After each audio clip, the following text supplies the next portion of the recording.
igual que Iñaki comentó, todos tenemos nuestras obligaciones, nuestros tiempos, particularmente agradecimiento a todos que vinieron a Miami a compartir esta mañana con nosotros.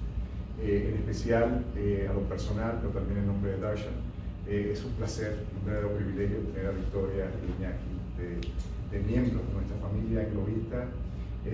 Como siempre le he dicho a mis hijos y a personas para quienes yo he sido un mentor, en la vida uno siempre tiene que aspirar a ser mejor persona, y con quien uno se rodea, con quien uno comparte experiencias, representa un foco principal de ser ser mejores personas. Y quiero agradecer a la persona de Iñaki el permitirme ser mejor persona. Salvador, aunque no está presente físicamente, lo está espiritualmente, quien fue que nos presentó y me presentó a muchas personas maravillosas quienes están presentes aquí y otras que no están. Tal como Iñaki comentó, este proyecto es un proyecto que obviamente lidia con los mercados internacionales, mercados líquidos, los mercados privados, y Iñaki ha compartido la visión de este proyecto. Mi labor es compartir con ustedes brevemente, en unos 30 minutos aproximadamente, la visión actual que tenemos de los mercados. Esta presentación está en inglés, es disponible para todos ustedes vía email, la vamos a traducir al español, pero para mí es un poco más fácil hacer estas presentaciones en inglés. La presentación, el tema que voy a tratar es el perfil y la perspectiva de los mercados internacionales, los temas de inversión que básicamente definen el entorno actual, un entorno mundial con mucho ruido, mucha incertidumbre, y que a muchos nos preocupa, a nuestros clientes les preocupa cuál es el devenir, no tan solo de la economía mundial, sino también de los mercados. Hay muchas dinámicas entrelazadas y con el propósito de ser lo más sinóptico posible, he organizado la presentación de esta forma. En primer orden, compartiré las perspectivas que tenemos cíclicas de la economía norteamericana y la economía mundial para los próximos 12-24 meses. En segundo orden, haremos un listado de algunos de los factores y las tendencias a largo plazo que preocupan a muchos inversionistas individuales, institucionales. Incluyen el envejecimiento de la población, el impacto de la inteligencia artificial, la automatización, digitalización, el nacionalismo, el apalancamiento en exceso, el hecho de que hay mucho endeudamiento aún en el mundo, y cómo afecta eso el entorno de inversión para individuos y para instituciones. Y finalmente, un foco que es de mucha confusión, motivo de confusión, no tan solo para inversionistas, sino también para académicos.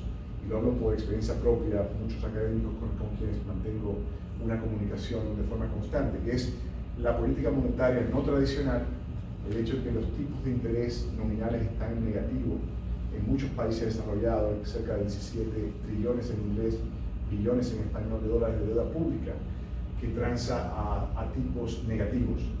En nuestra opinión, y voy a expandir más al respecto, esta política monetaria no tradicional representa una política fiscal, básicamente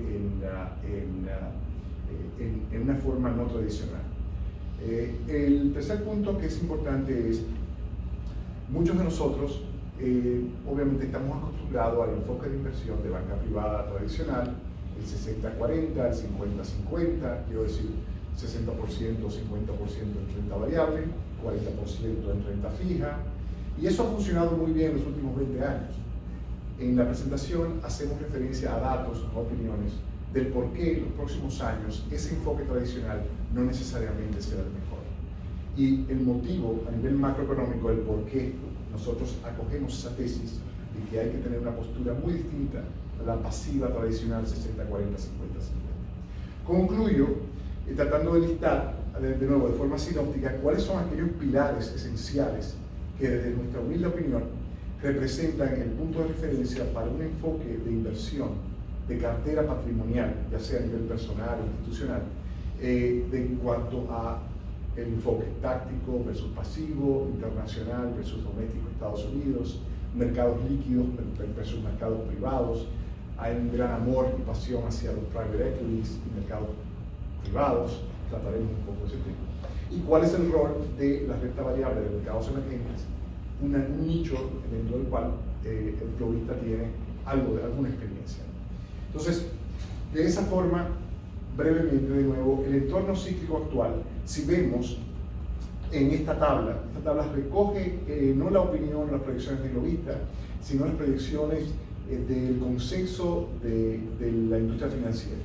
Y estas proyecciones engloban tanto el periodo 2019 como 2020. Lo que vemos aquí, quiero que se concentren en ese aspecto, es en la parte superior de la tabla, la cual recoge las proyecciones de crecimiento del Producto Interior Bruto y las proyecciones de crecimiento inflacionario para estos países.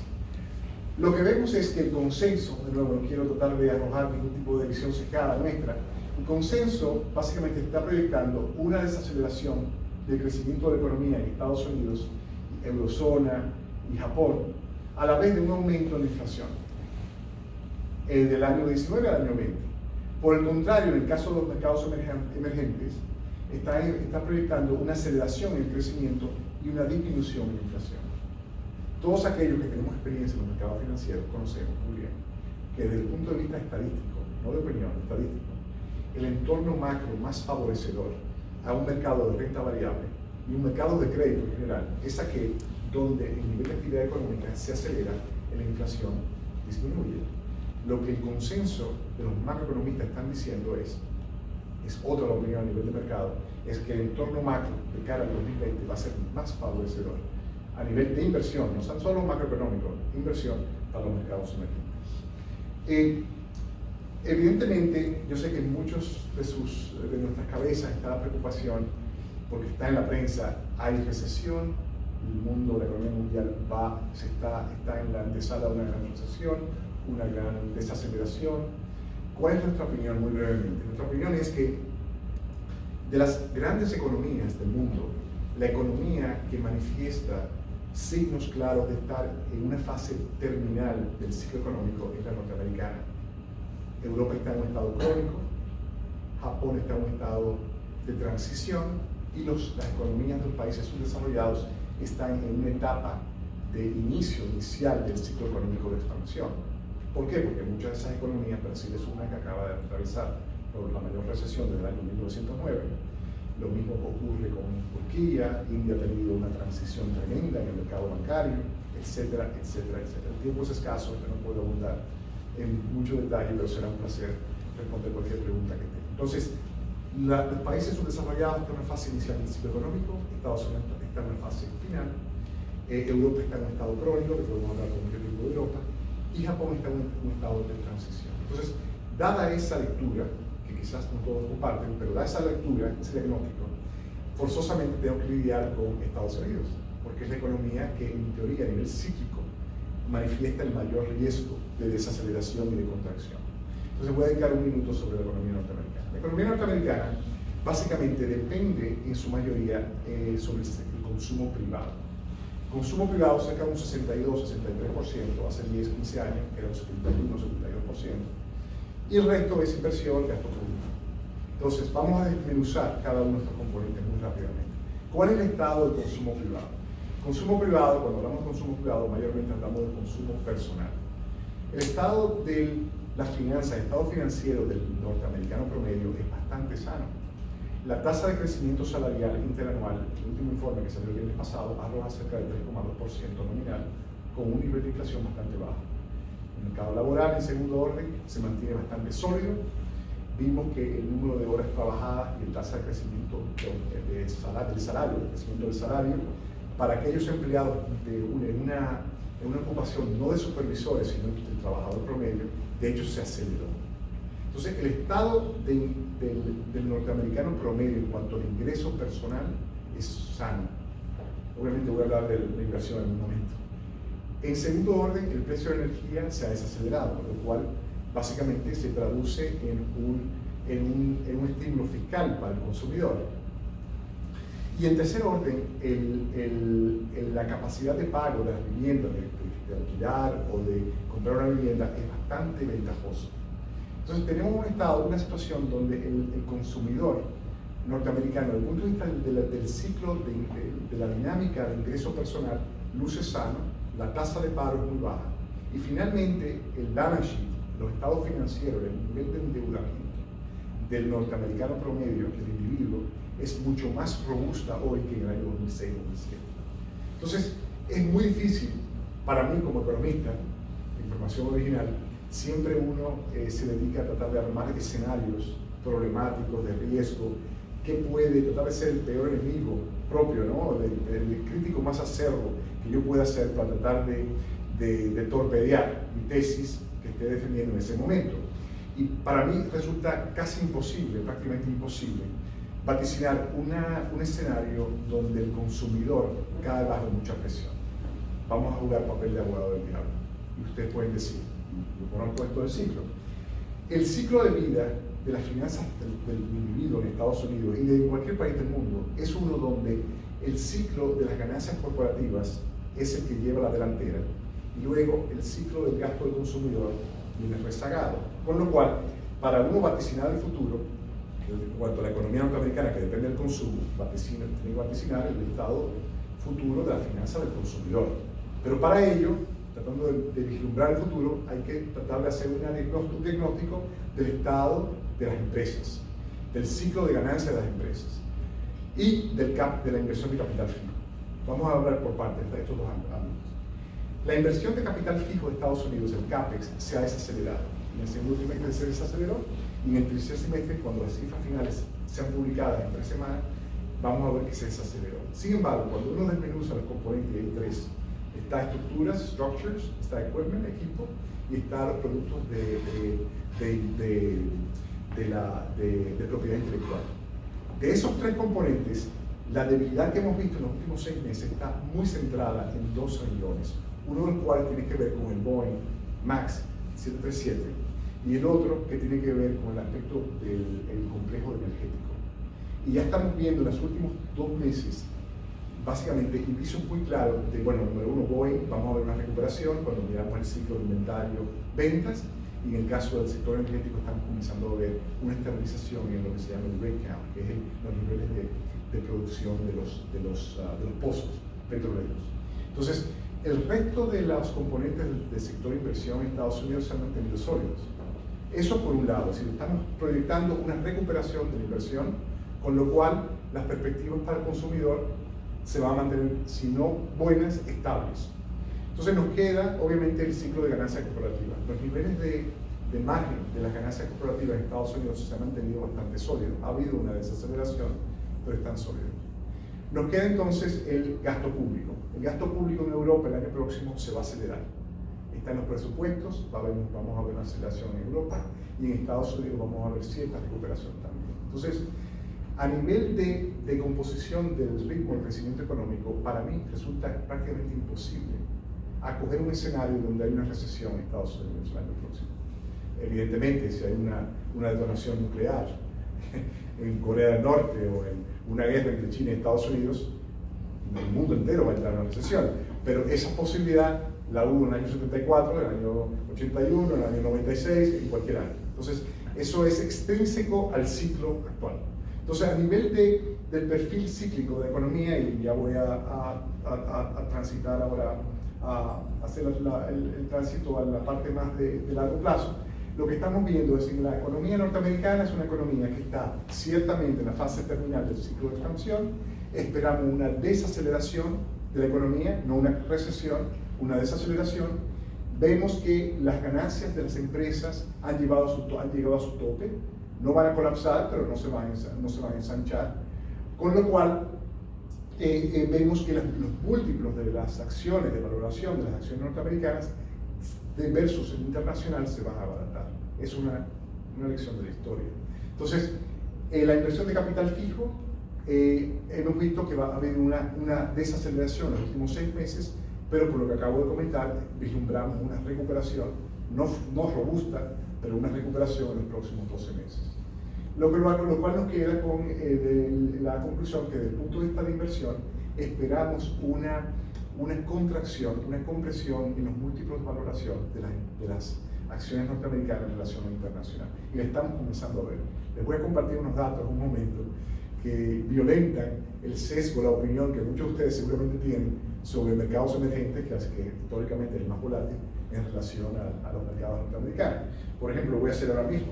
Desde enero del 2016, por ejemplo, los mercados emergentes, las acciones de mercados emergentes, han tenido un rendimiento superior a los mercados desarrollados internacionales, veas Europa, Australia, Canadá, Japón, por un margen de 15% desde enero del 2016. Desde enero del 2016 versus el bono del Tesoro ha tenido un rendimiento superior de cerca de un 20 y poco por ciento, 22, 23%. Y versus los índices globales de bonos, un rendimiento superior, renta variable de emergentes, de cerca de 35%. Versus el REI, el índice REI de la bolsa internacional, que es el de Standard & Poor's 500, porque el Russell no le ha ido nada bien, que los small caps, ¿no? Las empresas de capitalización menores, pero si agarramos el índice bursátil más adorado del mundo en estos últimos 10 años, que es el Standard & Poor's 500, mercados emergentes han tenido un rendimiento desde los últimos 4 años, porque estamos a final del 19, desde enero del 16 hasta la fecha, casi final del 19, de tan solo tiene un rendimiento inferior en un 8% en dólares. Y todo esto en un periodo donde, si uno lee los diarios y apuesta cuál es el margen, pensaría que estaría abajo un 50%, es tan solo un 8%, donde las valoraciones de las empresas, el perfil de crecimiento de ganancias, todo esto Darshan lo va a cubrir, es mucho más atractivo de lo que era en esa fecha. Entonces, en resumen, Estados Unidos no esperamos recesión, eso es muy positivo a nivel de la economía mundial, pero a nivel de inversión vemos que las acciones norteamericanas van a perder su atractivo de cara al futuro. De hecho ya lo han empezado a perder, empezando con los small caps en los próximos 12-24 meses. Europa está en un estado crónico, no está ni en una fase inicial del ciclo ni en una fase terminal del ciclo. Europa tiene problemas serios de su estructura, de cómo encontrarse como economía. Tiene que ver en parte con el tema Brexit, que con Dios mediante veremos algún tipo de salida en el próximo corto plazo. Y Europa depende mucho de los mercados del Medio Oriente y del Oriente Medio y del Oriente. Y toda esta guerra comercial entre Estados Unidos y China obviamente ha golpeado a la dinámica de crecimiento en Europa, además de problemas seculares de largo plazo como el envejecimiento de la población, etc.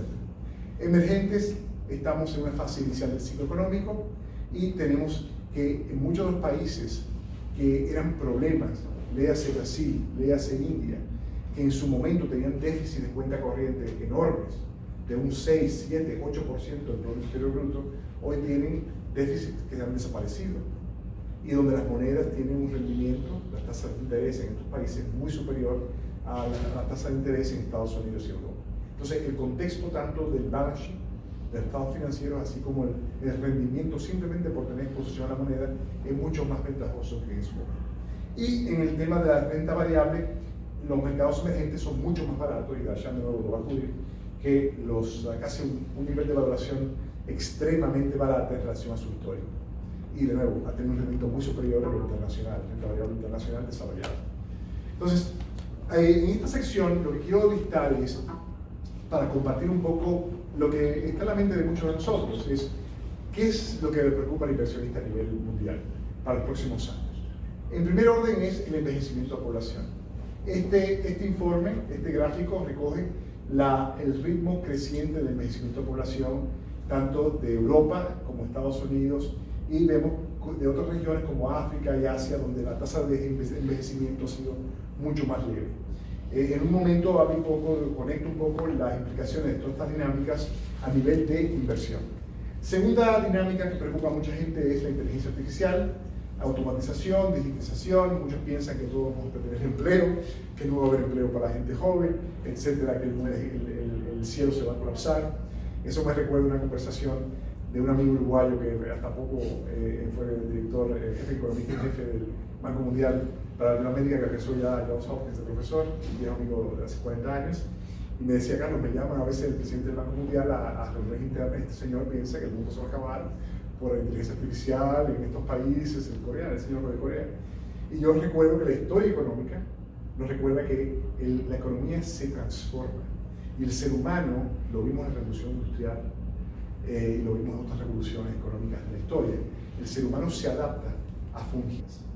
Y esto es precisamente lo que recoge la tabla de la derecha, compilada por McKinsey & Company, que básicamente, de nuevo, el tiempo es escaso y yo no tengo tiempo de entrar en mucho detalle, y desglosa básicamente la economía, en este caso la economía norteamericana, que es la economía que está en una transición más rápida, a nivel de industria, y vemos como los sectores que están mucho más centrados en la manufactura, en la venta al detalle, agricultura, es decir, industrias que se pueden ser mecanizadas mucho más fácilmente que otras, que son de servicio, como gestión, como obviamente educación, información, salud.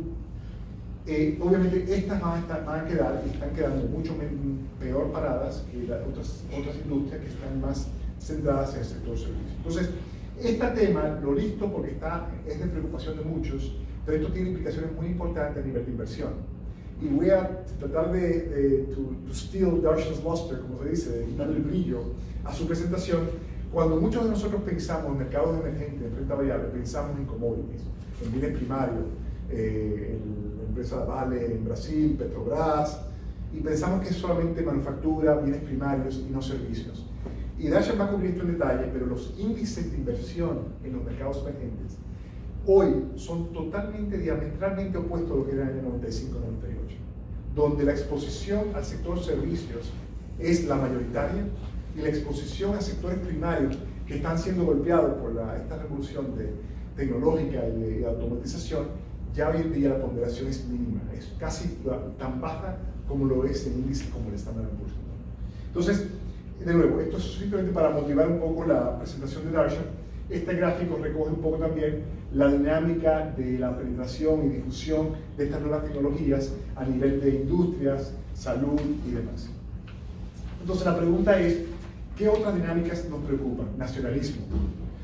Obviamente todos sabemos y conocemos, le comentaba a Enrique, a Iñaki, a otros esta mañana de Darshan, que esta mañana sale un artículo en Bloomberg hablando de que el 35-38% de la población norteamericana está muy angustiada por la política, el ruido político, y eso es cierto globalmente. Hemos visto en los últimos años, los últimos 8 años, que una ascendencia de gobiernos nacionalistas. Estamos, no tan solo, por ejemplo, en Estados Unidos con Trump, Brexit es un fenómeno eminentemente nacionalista. Vemos también en Japón, el señor Abe es un líder nacionalista. Vemos en países desarrollados como Israel, Netanyahu es un líder nacionalista. Y vemos también en países subdesarrollados como Brasil, Bolsonaro, Modi en India, Erdogan en Turquía, López Obrador en México, etc. Duterte en Filipinas. Este es un fenómeno global. Entonces, la pregunta es, ¿qué significa esto? ¿Esto es un accidente de la historia? ¿O esto obedece a una dinámica orgánica, histórica? Y la respuesta, en nuestra opinión, es la segunda. La historia nos recuerda que los ciclos financieros están siempre por la delantera. Primero se desenvuelven los ciclos financieros, eso lleva un impacto sobre los ciclos económicos, y luego los ciclos económicos tienen impacto sobre los ciclos políticos y sociales. Y nuestra tesis radica en decir que la crisis financiera del 2007-2009, así como también la aceleración de la revolución informática del principio de los 2000, luego el colapso tecnológico con Google y demás, ha traído como consecuencia esta respuesta por parte de las sociedades en los últimos 5 años a regímenes nacionalistas, para tratar de protegerse de todos estos cambios que están ocurriendo a esta velocidad vertiginosa. Entonces, y que vemos a nivel global y que no se están revirtiendo. Esto lleva como consecuencia, ¿cuáles son las implicaciones? Las implicaciones son muchas. Una implicación, evidentemente, es que es un fenómeno de antiglobalización, es un fenómeno que lo que mueve esto en los países desarrollados es el sentir contra los inmigrantes, así como también contra la globalización y el hecho de que empresas de países desarrollados que llevan su producción, sus actividades, países como China, Corea, Colombia, México, Dominicana, etc., quieren proteger esas industrias. Eso es lo que mueve en el caso de los países desarrollados. En los casos de los países subdesarrollados, estos nacionalistas, ¿qué es lo que buscan? Buscan una autonomía financiera. Y es por eso que el comportamiento de muchos países, lo vemos en Turquía, lo vemos en México, lo vemos en Rusia. Rusia es el mejor ejemplo. ¿Por qué Putin ha sido tan conservador financieramente, fiscalmente? No es porque él cree en ser conservador fiscalmente, es porque él no quiere depender del resto del mundo para financiar el Estado ruso. Entonces, estas dinámicas hay muchas implicaciones. Yo tan solo quiero concentrarme en algunas implicaciones. Algunas implicaciones, evidentemente, es que esto empuja y fomenta un crecimiento mayor de la economía de servicios, simplemente por una lógica de dominación. El fenómeno de globalización ha sido mayor en el sector bienes, manufactura, no tanto en el sector servicios. ¿Por qué? Porque una gran parte de los servicios son producidos y consumidos localmente. Te vas a recortar el pelo, producido localmente y consumido localmente. Una empresa de seguro puede ser una afiliada a una empresa internacional, pero quien te asiste es una empresa local, etcétera, etcétera. Educación, lo mismo. Entonces, lo que estamos viendo es que los mismos mercados financieros están acomodando este cambio. Otra implicación es, que lo mencionamos aquí, es estas tecnologías, los llamados leapfrogging technologies, estas tecnologías nuevas, ¿no?, que permiten hacer un salto, vamos a decir, de telefonía fija a telefonía móvil, es un ejemplo tradicional, pero eso también existe en casos como educación. Y vemos que empresas en Latinoamérica, en Brasil, en Chile, en Colombia, están comenzando a ver una cierta respuesta a esto, y empresas que se cotizan en bolsa. Entonces, el apalancamiento y el endeudamiento a nivel de los estados es otra dinámica que preocupa a muchos inversionistas. Es decir, si nos remontamos al año 2001 y establecemos en comparación en los niveles de endeudamiento público entre el año 2001 al año 2019, vemos cómo en Japón ha saltado los índices, el coeficiente de endeudamiento de deuda de 150% del Producto Interno Bruto a 240%.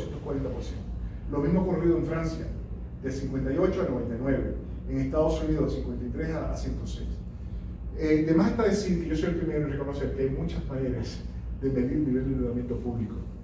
Esta es una de las medidas más tradicionales, pero vemos cómo en los países subdesarrollados ha habido un aumento en el nivel de endeudamiento, pero a niveles mucho menor que como en Corea del Sur, del 17 al 40, en China del 20 y poco al 50, etc. Alemania es la gran excepción, India ha habido una reducción en el nivel. Entonces la pregunta es ¿qué significa esto a nivel de las inversiones? El otro fenómeno es la política monetaria no tradicional, la tasa de interés, el tipo de interés negativo nominalmente, que lo recogemos en este gráfico. Vemos cómo la tasa de interés ajustada por inflación se ha comprimido, se ha reducido dramáticamente a niveles que no se han visto en siglos. El mercado de bonos, que ha funcionado de manera continua, ininterrumpida, por un periodo, el periodo más largo del mundo es el mercado inglés. Y en los últimos 700, 800 años, es decir, si establecemos una comparación, los tipos de interés ajustados por inflación están en los niveles más bajos de la historia, de 700, 800 años. Entonces, yo sé que muchas personas, académicos, piensan, ¿qué significa esta tasa de interés negativa? ¿A dónde nos está llevando esto? Nuestra interpretación es que esto es un comportamiento puramente fiscal. Es decir, cuando estamos mirando este mundo donde los tipos de interés están en rojo, en negativo, para nosotros esto es la antesala a políticas fiscales futuras que nos vienen, que van a afectar a muchas empresas multinacionales, americanas y europeas y demás, que van a ver con el tiempo que van a ser grabadas, con Douglas también, más y más en el futuro. Entonces podemos hablar mucho más de esto en la sección de preguntas y respuestas, pero esta dinámica no la vemos que va a cambiar de la noche a la mañana, tiene muchas implicaciones, y en este gráfico recogemos un poco las implicaciones de todas estas dinámicas de largo plazo. El envejecimiento de la población, ¿qué implica? Eso implica un crecimiento de productividad más baja. Un crecimiento de productividad más baja significa un crecimiento en las ganancias corporativas más bajas. Con lo cual, va a haber una compresión en los niveles de evaluación entre las economías que han producido un crecimiento de las ganancias mucho mayor que otras.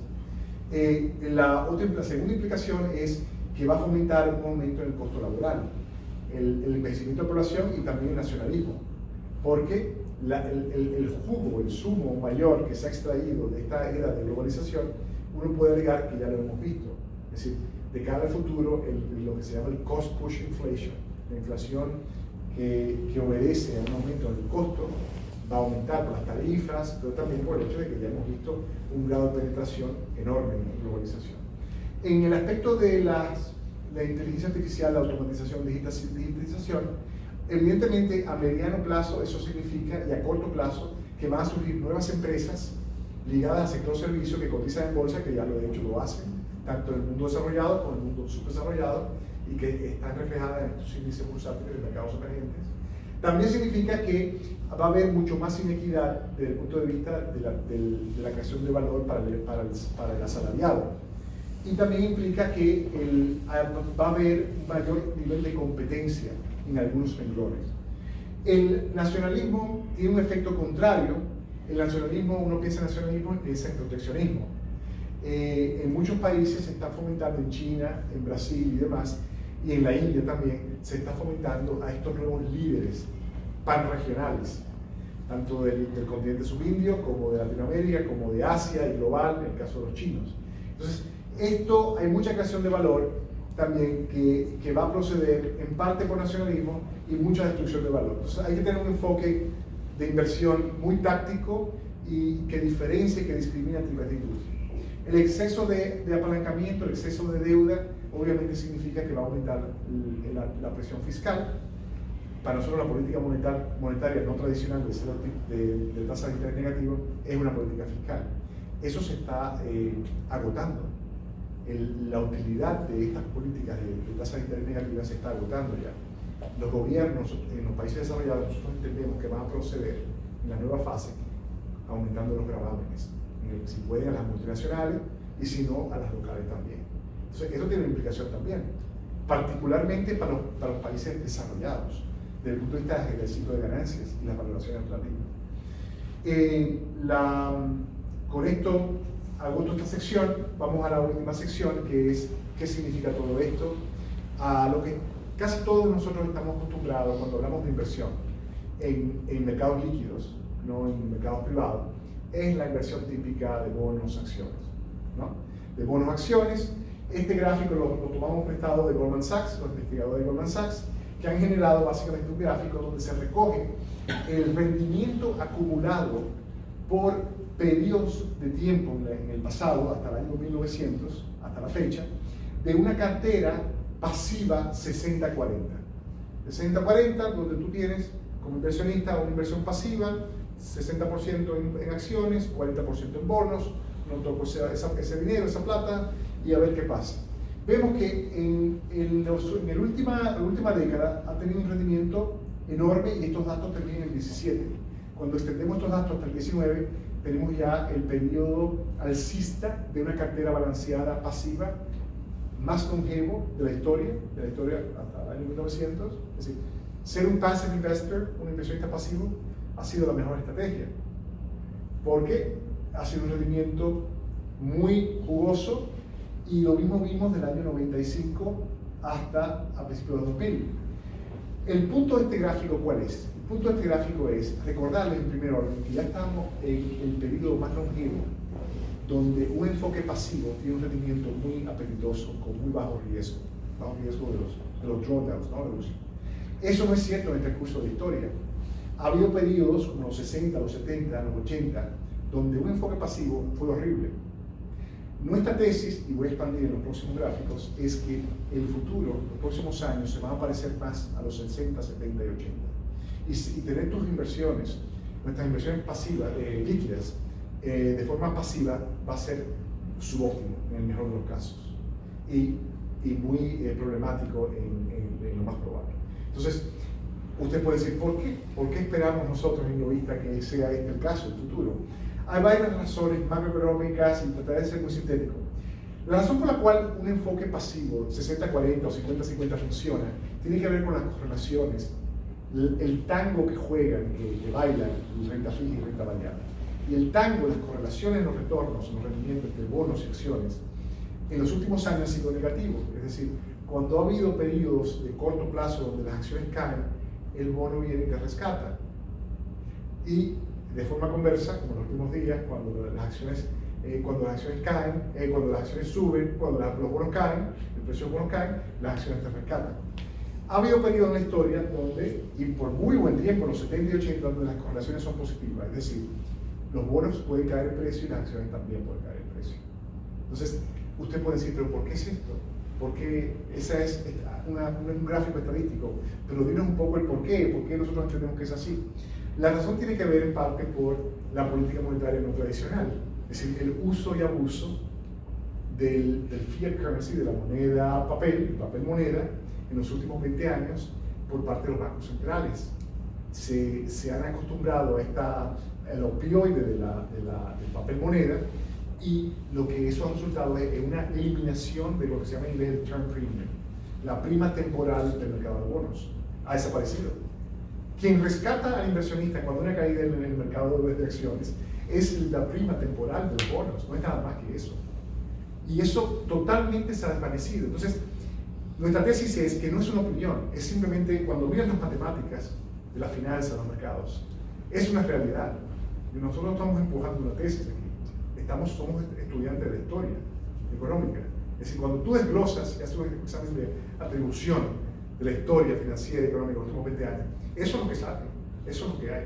Entonces, con eso, yo sé que perdón, Darshan, te estoy quitando parte de tu tiempo de tu presentación, en este gráfico resumo un poco los peligros de acoger de cara al futuro un enfoque pasivo que ha sido maravilloso en los últimos 10 años, 50-50. Entonces, entendemos que no va a funcionar por lo que acabo de decir, esa es la razón macro fundamental. Entonces, ¿qué significa? Ustedes pueden decir, bueno, ¿qué significa? ¿Qué hago? ¿Qué debe hacer un inversionista? Un inversionista debe ser menos pasivo, por lógica se infiere, y más táctico. En segundo orden, hay que buscar protección contra la inflación, aunque parezca loco el día de hoy pensar en inflación, pero en un mundo donde hay un proceso de antiglobalización, de nacionalismo, en su momento vendrá. Y más con la tesis nuestra de que la economía norteamericana está en recesión y que los salarios están creciendo todavía, y si la productividad cae, la tasa de crecimiento de la productividad cae o deja de crecer, va a haber algo de aumento en los costos laborales unitarios, ¿no? Los costos laborales unitarios obedecen un nexo estrechísimo con crecimiento de productividad. ¿No? Es algo muy técnico, pero es un dato, es decir, es un dato. Quien quiera expandir, que expandamos más en este tema, un placer que nos contacten. Entonces, la otra implicación es que hay que tener un mayor énfasis en liquidez, particularmente con el amor y la pasión que se ha tenido en estos últimos años con private equity y private markets.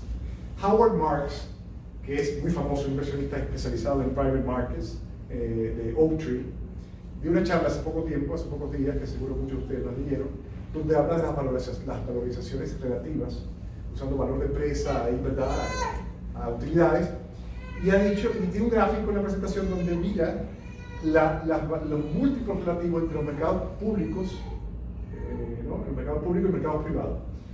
Y ese nivel de valoración barata de los mercados privados que existía en el año 2005-2007 se ha desvanecido. Incluso en algunos casos, dice Howard, que están mucho más caros los mercados privados que los mercados públicos. O sea, evidentemente eso no significa que hay que evitar los mercados privados, pero quien trilla por ese sendero, que lo debe hacer muy cuidadosamente y hacer sus números con mucho cuidado, etc. Entonces, aquí en este gráfico recogemos un poco, bueno, ustedes pueden decir, bueno, ¿qué puedo esperar en términos de rendimientos futuros en dólares por clase de activos? Bonos, acciones, private equity. Esta tabla recoge nuestras proyecciones, no distan mucho de proyecciones que han sido acogidas por value investors como Jeremy Grantham y otros. Diferimos en algunas clases de activos, pero lo que vemos es que en el caso de mercados emergentes de renta variable, es la clase de activos donde esperamos el mayor rendimiento. Nosotros entendemos, al igual que Iñaki comentó en la fase inicial de su intervención, que de cara a los próximos 5 o 10 años, incluso este mismo año, donde todo el mundo pensaría que mercados emergentes de renta variable ha colapsado, ha habido un rendimiento en dólares del 6% positivo. Entonces, entendemos que de cara a los próximos años, en mercados emergentes tendrá un rendimiento de 8 a 12%, muy superior a lo que veremos en renta fija, que como acabo de decir, la prima temporal de los bonos ha desaparecido y los tipos de interés reales están negativos, misma historia de 700 años, a menos que apueste que vamos a ver un mínimo histórico de 800 años, pues que es una apuesta muy peligrosa. Y en los mercados de renta variable en Estados Unidos las perspectivas son bastante menores, no porque veamos una recesión, no que veamos grandes oportunidades en algunos nichos, en tecnología, salud, hay grandes acciones en la bolsa norteamericana, pero a nivel de índice bursátil vemos mucho más oportunidad de rendimiento, de retorno en emergentes. Finalmente, este gráfico recoge el rendimiento de la media móvil de 10 años para diferentes índices bursátiles del mundo. Estados Unidos es la línea azul, Japón la línea verde amarillo, Europa es la naranja y emergentes es la azul. Y vemos cómo al día de hoy los rendimientos de los últimos 10 años, la media móvil de 10 años de emergentes está a niveles muy bajos, y vemos como hay cierta reversión a la media, no del todo, porque el crecimiento de las economías de los emergentes es muy superior a los desarrollados.